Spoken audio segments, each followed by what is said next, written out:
안녕하세요 여러분들. 오늘 체어 시퀀스 3단계와 4단계에 관한 영상을 준비했습니다. 제가 앞에서 설명드렸다시피 시퀀스는 6가지 구성 요소가 들어가도록 여러분들이 고객님에 맞게, 회원님에 맞게 잘 주의해 주시면 되는데요. 저는 이번 시퀀스에서 3단계는 척추 분절 운동, 그리고 4단계는 팔과 코어의 연결을 준비했습니다. 우리가 체어의 앞이나 뒤에서 상체를 롤다운으로 내리면서 페달을 누르는 동작이 있습니다. 이 동작 이름 PMA 책에 뭐라 나와 있는지 선생님들 아세요?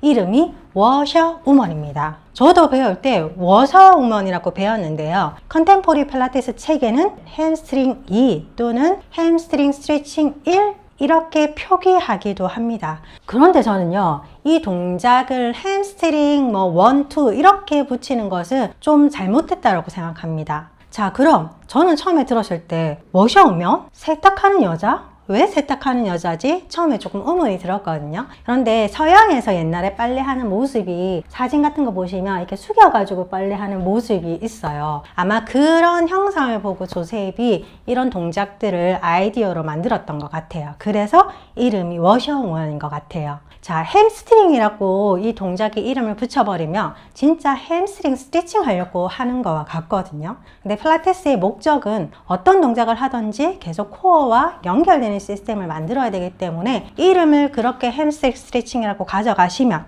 여러분들의 동작의 목적도 그냥 햄스트링 스트레칭에 지나지 않기 때문에 저는 그런 것들은 조금 추천하지 않습니다. 자, 그럼 워셔우먼을요, 만약에 우리가 이 체어의 앞에서 할 때는요, 간격이 굉장히 중요합니다. 자, 간격이 체어와 가까우면 가까울수록 나는 척추 분절을 더욱 많이 굽혀서 내려가야 될 것이고요. 간격이 멀수록 나는 내려갈 때 조금 더 완만한 곡선을 그리면서 분절 운동을 할 수 있습니다. 그럼 분절 운동이 잘 되시는 회원님들은 저는 보통 자신의 발 하나 간격으로 체어 앞에 서라고 하고요. 그렇지 않으신 분들은 체어와 발 하나 반 정도의 간격을 두고 서시라고 말씀을 드립니다. 자, 우리는 크게 호흡 들이마시면서 다리는 무겁게 밑으로 누르고 손끝은 위쪽 방향으로 밀어내서 스스로의 척추의 길이를 최대한 길게 랭스닝 시킨 다음 천천히 목부터 이렇게 분절해서 내려갈 때 중심이 이렇게 뒤로 빠지지 않도록 해줘야 됩니다. 중심이 여러분들 뒤로 빠지면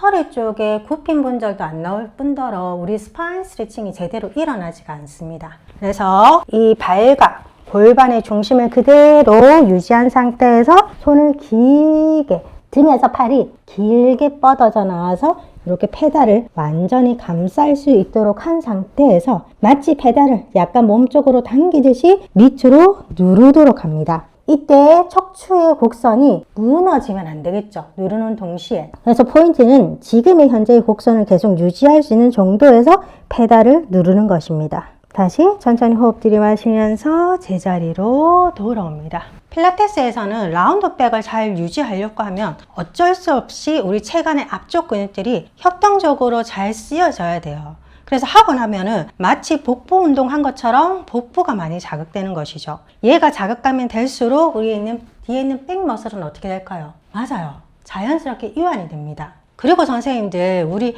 허리 근육 스트레칭 많이 하려고 하시는데 사실은 허리 근육 스트레칭이 잘 안 일어나죠. 왜냐면 허리는 등과 골반의 중간에 끼어 있는 관절이거든요. 얘만 순수하게 스트레칭이 잘 일어나지 않습니다. 그래서 허리 쪽을 잘 스트레칭 하려면 지금 우리 필라테스에서 하는 롤다운처럼 등도 라운드, 골반도 자연스럽게 허리를 따라서 후방 경사를 유지한 상태에서 롤다운해서 내려가 줘야지 허리 근육들이 잘 이완이 됩니다. 자, 그럼 두 번째, 체어의 뒤쪽에 섰을 때입니다. 이미 페달과 내 몸의 간격이 체어 시 때문에 앞에서 할 때보다는 훨씬 간격이 넓어요. 그래서 저는 체어 뒤쪽에 할 때는 다리를 최대한 체어와 가까이 손 하나 정도 들어갈 정도의 간격을 두고 서시라고 합니다. 그런 다음 호흡 들이마시면서 두 팔 머리 위로 내쉬면서 목, 등, 허리 순으로 천천히 분절해서 내려간 다음 체어 페달에 놓습니다. 간혹 손을요 이렇게 놓으시는 분들 있거든요. 일단 이거는 안전상에도 안 좋아요. 자, 이렇게 짚었습니다. 이렇게 되는 경우, 그리고 이 페달과 손은 지지대와 내 몸을 연결시켜 주기 때문에 지지대가 적으면 적을수록 안정성은 더욱 떨어지게 되어 있죠. 이건 이론적인 거죠. 그렇기 때문에 이렇게 짚으시는 거는 전달력이나 안정성에서도 좋지 않기 때문에 꼭 손바닥에 페달에 다 올라갈 수 있도록 해주십니다. 뒤에서 하는 워싱어머는 라운드를 더 완만한 큰 라운드를 만들면서 페달을 누르면서 코어와 연결시키기 때문에 훨씬 더 백의 머슬들을 길게 연장해주는 역할을 해줄 수 있습니다. 그 다음 저는 대표적인 분절 운동으로 머메이드를 합니다. 자, 머메이드를 앉으실 때는 이렇게 앉으실 수도 있고요. 사실은 이렇게 앉으실 수도 있습니다. 크게 상관없습니다. 그리고 간혹 이렇게 놓는 발이 너무 나가서 골반이 떨어지는 경우가 있는데 그러면 이미 골반이 비대칭한 상태에서 움직이게 되거든요. 그래서 내가 왼쪽 엉덩이의 힙은 나가도 이 발바닥이 지면을 눌러서 골반을 받쳐주는 힘이 있기 때문에 골반은 그대로 스퀘어를 유지를 하고 있어야 됩니다. 자, 그리고 발도 하나 팁을 드릴 텐데요. 우리가 발을 이렇게 바깥쪽으로 이렇게 넣을 때 훨씬 더 관절과 관골구의 일치도가 높습니다. 안정성이 높아지죠. 그래서 골반을 받쳐주는 힘이 있어야 되기 때문에 발끝은 턴아웃으로 두시는 게 좋습니다. 동작 한번 해볼게요. 천천히 호흡을 하면서 손을 페달에 짚을 거예요. 자, 여기서 운동성을 위해서는 뒤꿈치가 바닥에서 자연스럽게 떨어지고 발끝은 반대 방향으로 고정하면서 길게 뻗으면서 내려갑니다. 천천히 호흡과 함께 제자리로 돌아와 주시면 돼요. 그런데 나는 가동성보다는 측면 옆구리 근육을 더 많이 이완시키고 싶다라고 하시면 발을 떨어뜨리지 마시고 그대로 움직여 주셔도 좋습니다. 또는 키가 크신 회원님이세요. 그래서 체어에서 이렇게 할 때도 뭔가 다리를 이렇게 했을 때 너무 잘 내려가서 자극이 전혀 없으신 분들 계시거든요. 그런 분들은 발끝의 방향을 이렇게 바꾸신 다음 동작을 진행해 보세요. 그러면 이전보다 골반이 훨씬 더 잘 고정되면서 측면의 확장을 좀 더 잘 느끼실 수가 있습니다. 그런데 이런 분들 계시죠? 키가 작아서 앉았는데 발이 뜨시는 분들, 특히 우리 초등학생들이 그럴 텐데요. 그럴 경우에는 발 아래 문박스나 리폼 박스를 놓아주시고 하시면 됩니다. 이렇게 문박스를 놓고 동작을 해주시면 신장이 작으신 회원님들도 충분히 동작을 하실 수가 있습니다. 그리고 이 머메이드 할 때 주의점이 만약에 측면의 근육들을 많이 확장하겠다고 많이 누르는 경우가 있는데요. 많이 누른다고 해서 측면의 근육들이 확장이 더 많이 일어나는 것은 아닙니다. 우리는 페달을 이용해야 되기 때문에 내가 이 페달을 밀어내는 힘이 이 오른쪽 측면의 옆구리가 더욱 곡선을 이루어질 때 왼쪽은 더욱 확장이 되기 때문에 얘를 무작정 이렇게 많이 밀어내기보다는 밀 때의 오른쪽 측면을 더욱 C커버를 유지해서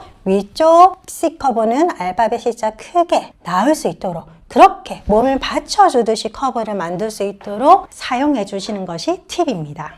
세 번째 분절 운동은 캣입니다. 체어 시트 앞쪽에 무릎을 놓는 방법도 있지만 아무래도 조금 위험성이 커지기 때문에 체어 시트 중앙에 무릎을 놓고 엉덩이를 세운 자세를 취하시는 게 좋습니다. 그리고 다리는요, 11자보다는 이렇게 무릎을 벌리고 뒤꿈치는 모은 상태에서 골반의 힘을 조금 잡아줄 수 있도록 발을 해주시는 게 안정적입니다. 저는 캣 할 때 앞에서 라운드를 많이 했기 때문에 여기서는 라운드보다는 척추를 더 긴 라인으로 플랫으로 만듭니다. 호흡 들이마시고 내쉬면서 마찬가지 중심이 뒤로 빠지지 않도록 나는 천천히 롤다운으로 내려갑니다. 그 상태에서 그대로 골반부터 움직여내면서 고관절 끝과 겨드랑이 끝까지 멀어진다는 느낌으로 척추를 해서 펴줍니다. 그런 다음 다시 골반부터 천천히 움직이면서 제자리로 돌아옵니다. 호흡을 천천히 마시면서 골반이 움직임으로 팔이 아닌 척추가 펴져서 밀어낸다는 감각과 겨드랑이와 골반 사이가 멀어진다는 감각을 유지하고 호흡 내쉬면서 다시 골반부터 움직임을 가이드해서 돌아와 줍니다. 다시 골반을 컨트롤해서 제자리로 돌아옵니다. 이 3단계에서 척추 분절 운동은 몇 가지 동작들이 좀 더 있지만 제가 수업에 가장 많이 잘 쓰는 동작은 이 3가지입니다.